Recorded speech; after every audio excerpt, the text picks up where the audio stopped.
অভি, তুমি এখন এখানে কেন?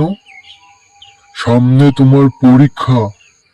তুমি পড়তে বসবে না? একটু পরেই সন্ধ্যা নামবে। একা একা কোথায় যাচ্ছ? অনেক তো ঘোরা হলো, চলো মিতু, এখন একটু তাড়াতাড়ি হেঁটে বাড়ির দিকে যাই। একটু পরেই সন্ধ্যা নামবে, পড়তে বসতে হবে, কালকে তোমার স্কুল আছে। হ্যাঁ দাদা, তাড়াতাড়ি চলো, আমার অনেকগুলো পড়া বাকি আছে, একটু পরে ম্যাম চলে আসবে। মা আমাকে দোকানে পাঠিয়েছে কিছু সবজি নিতে।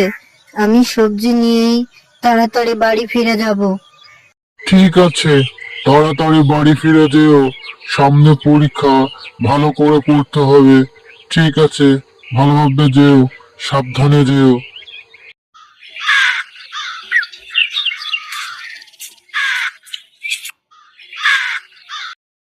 মিতু, আমরা যদি প্রতিদিন এভাবে ঘুরতে বের হই, বিকেলবেলা ঘুরতে বের হলে মন ভালো থাকে, পড়াতেও ভালো মন বসে।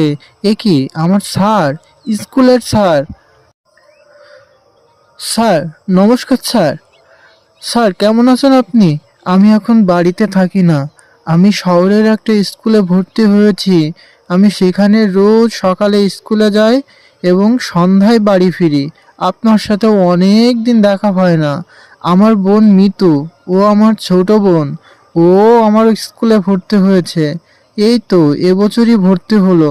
আমাদের জন্য আশীর্বাদ করবেন। মিতু, ইনি আমার স্কুলের স্যার, এনাকে প্রণাম করো। থাক থাক মা, তোমাকে প্রণাম করতে হবে না। তোমার দাদা খুব ভালো ছেলে। ও আমাদের স্কুলে ফার্স্ট বয় ছিল।